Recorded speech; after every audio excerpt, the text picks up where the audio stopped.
For 30 hours, Persian Gulf. The sea is still, black, solid like liquid glass. No wind, no ripple. Only the deep hum of turbines driving the carrier forward at a steady 18 knots. USS Abraham Lincoln moves through the darkness, flight deck silent, escort groups spread in standard formation. 2 destroyers ahead, 1 cruiser trailing. Routine transit, everything under control. Then, sonar registers something that shouldn't exist.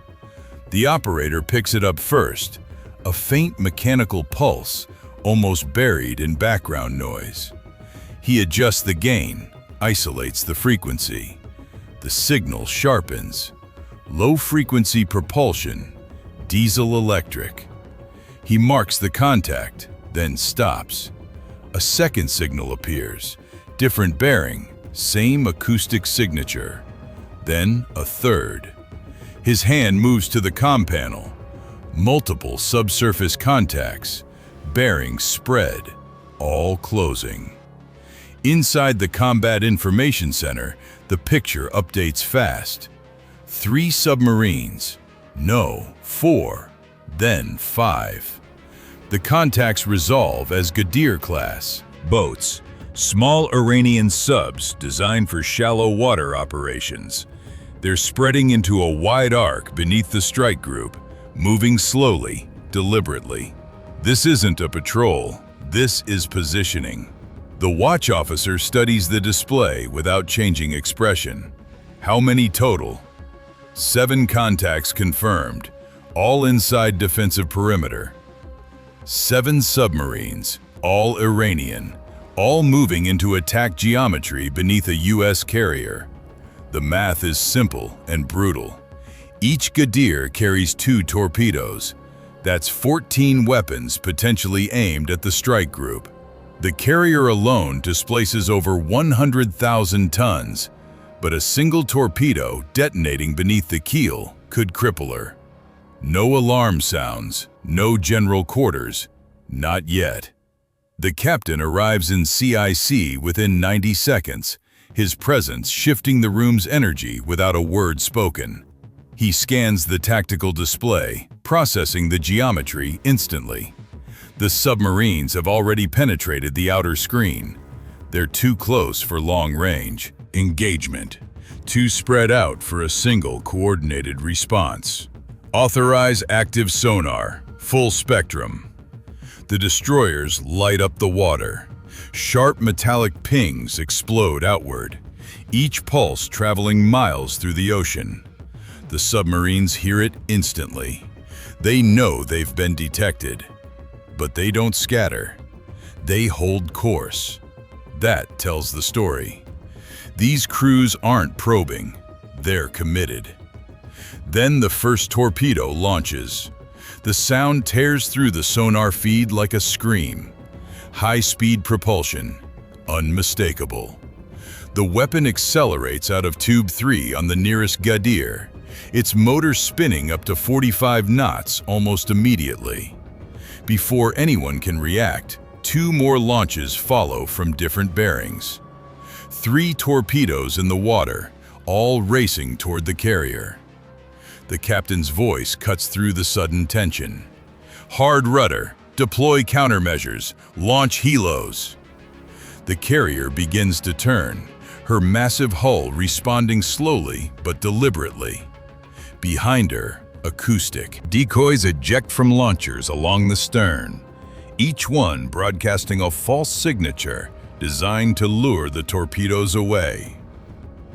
On the flight deck, 2 Seahawks spin up and lift off within 60 seconds, their crews already briefed, already hunting. But the remaining submarines aren't waiting. 2 more torpedoes launch simultaneously from opposite sides of the formation. Then another. The ocean fills with incoming threats, each weapon tracking independently, each one capable of mission-kill damage. The destroyers react with precision. The nearest ship fires an anti-torpedo interceptor, a compact weapon designed to hunt other torpedoes. It drops into the water and accelerates instantly, its seeker head locking onto the closest incoming track. Seconds later, an underwater detonation erupts off the carrier's port quarter. One threat eliminated. Above the surface, the Seahawks deploy sonobuoys in rapid sequence, creating a listening grid across the battle space.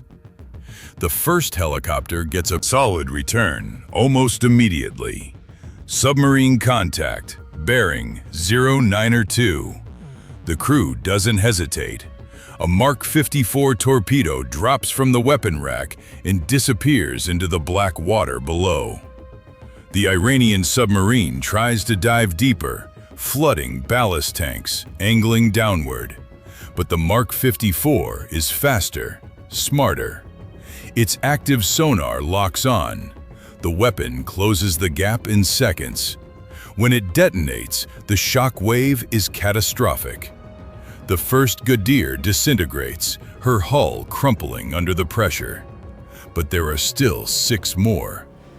2 torpedoes break through the outer defenses, closing on the carrier from different angles. The decoys are working on one, pulling it gradually off course. The other remains locked. Range drops below 1,000 meters.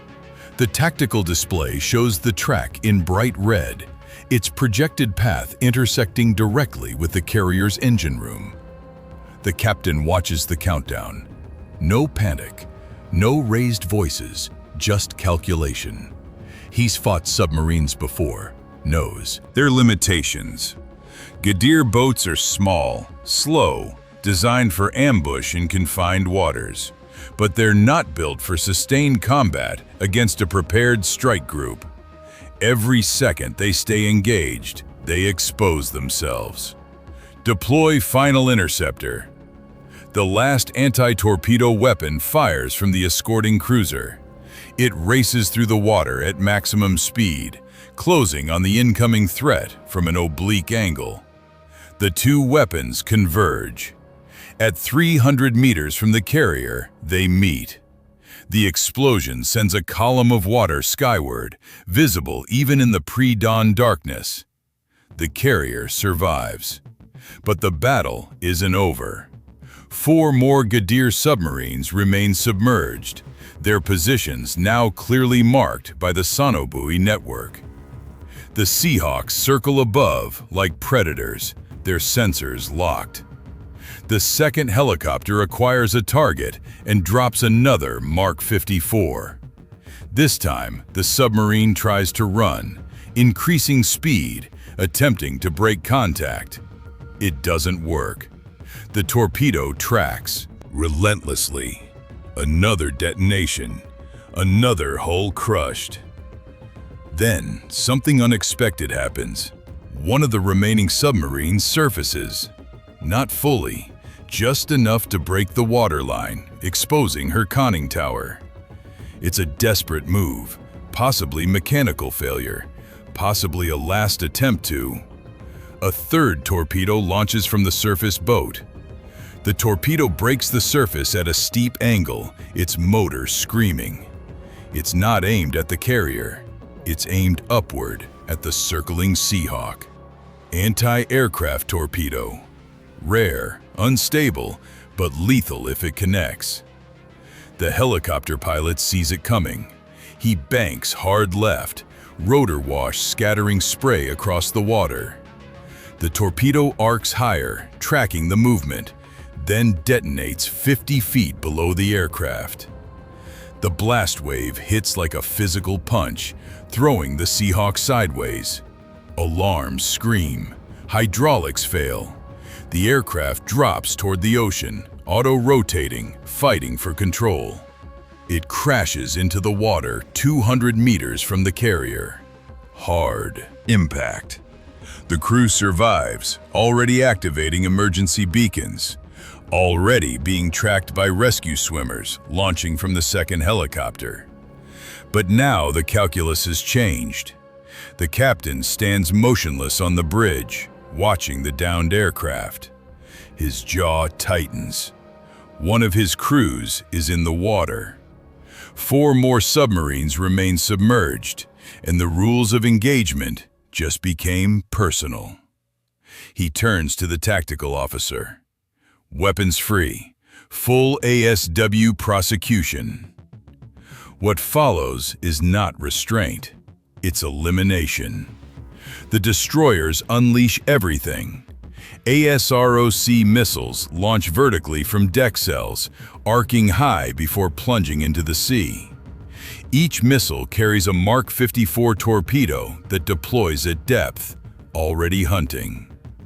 The remaining Seahawk drops 3 more torpedoes in rapid succession, blanketing the area where 2 submarines were last detected. The ocean becomes a kill zone. Underwater, the Iranian crews realize too late what they've triggered. One Ghadir attempts evasive maneuvers, diving toward the seabed, cutting power to reduce acoustic signature. It doesn't matter. The Mark 54 tracking it switches to active sonar, pinging relentlessly. The submarine tries releasing decoys, small devices that mimic propeller noise. The torpedo ignores them. Its processor has already locked onto the real target, filtering out the interference. The weapon strikes amidships. The Ghadir's pressure hull ruptures instantly. Water floods every compartment simultaneously. The submarine implodes before it can sink. Another boat tries to surface, perhaps hoping to surrender, perhaps suffering catastrophic mechanical failure. It never makes it. An ASROC-delivered torpedo catches it at 40 meters depth. The explosion tears the conning tower clean off. Debris rains across the surface. The 5th submarine runs. Full speed, heading southwest toward Iranian territorial waters. It's a futile attempt. The strike group's sonar network tracks every meter. A destroyer moves to intercept, its towed array providing constant updates. The submarine commander knows he's being followed, but has no choice. Staying means certain death. At 12 nautical miles from safety, the destroyer fires. The torpedo enters the water and accelerates to maximum speed. The submarine hears it coming, tries one last desperate turn. The weapon adjusts instantly. Impact occurs at the stern, destroying the propulsion system. The submarine loses power, begins sinking uncontrollably. 6 down, 1 remains. The final Ghadir goes silent. Completely silent. No propeller noise, no machinery hum, nothing. It settles onto the seabed and waits, hoping the chaos above will provide cover for escape. But the Navy has spent decades hunting quiet submarines. Silence isn't invisibility. A SEAL team fast ropes from the rescue helicopter onto the deck of the nearest destroyer. They're not here for the downed aircrew. That recovery is already underway. They're here because intelligence suggests this submarine might be carrying something beyond standard torpedoes. The tactical officer pulls up thermal imaging from a passing satellite. There, a faint heat signature on the ocean floor, barely detectable. The submarine's reactor is still running, cooling systems still cycling. That's the mistake. The destroyer positions directly above the contact. A new weapon deploys, something not often discussed in open channels. A deep penetrating munition, designed specifically for submarines hiding on the seabed. It drops silently through the water column, guided by acoustic homing. The Iranian crew never sees it coming. The detonation is precise, clinical. The pressure wave collapses the submarine's hull in microseconds. No survivors, no debris large enough to recover. 7 submarines, 7 eliminations. The ocean returns to calm. Rescue operations proceed efficiently. The downed Seahawk crew is recovered within minutes, cold and shaken, but alive. The carrier resumes course, escorts reforming around her. Damage reports come back clean. 0 casualties aboard the strike group. Above deck, the captain watches the sun finally break the horizon. Golden light spreads across water that looks deceptively peaceful. He thinks about the decision he made, the order he gave. Weapons free meant accepting risk, meant committing fully. It also meant his people came home. The tactical display clears. No hostile contacts remain. The Iranian submarine force in this sector has been effectively neutralized. Intelligence teams are already analyzing the engagement, cataloging acoustic signatures, refining detection algorithms. Stories like this don't make headlines. No press releases, no public acknowledgement. The battle happened in international waters, left no witnesses beyond those who fought it. Official logs will record a routine transit, minor contact with unidentified submarines, standard defensive measures employed. But everyone aboard knows what actually occurred. They faced a coordinated ambush by 7 submarines and walked away untouched. Not through luck, through preparation, through discipline, through systems that worked exactly as designed when lives depended on it.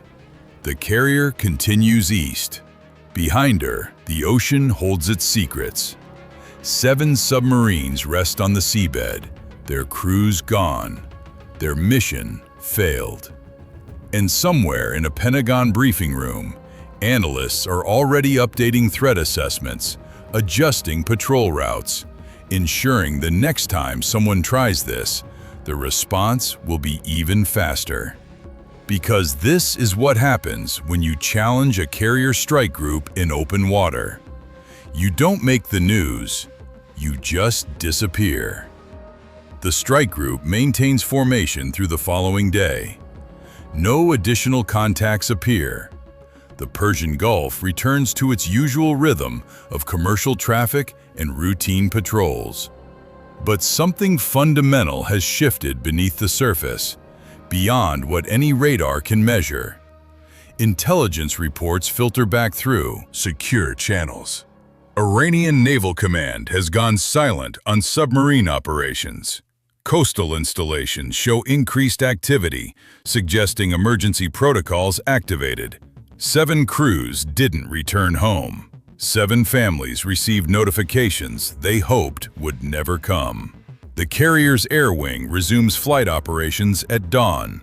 Hornets launch and recover in steady cycles, the flight deck returning to its controlled chaos. Below deck, maintenance crews service the systems that made survival possible. Sonar technicians recalibrate arrays. Weapons specialists reload expended munitions. Everything returns to readiness. That's the real story. Not the battle itself, but what happens after. How a strike group absorbs a coordinated attack, eliminates the threat, and continues its mission without breaking stride. No parade, no medal ceremony, just professionals doing work that most people will never know occurred. The ocean keeps its secrets, and the Navy keeps sailing. The formation keeps moving, precise and orderly. As always. Nothing of what happened will appear in official reports. No headlines, no confirmation. Only archived coordinates, classified data, and the men who know exactly what they saw. For everyone else, it will be just another night in the Gulf. If this kind of scenario interests you, subscribe and let me know in the comments where you're watching from.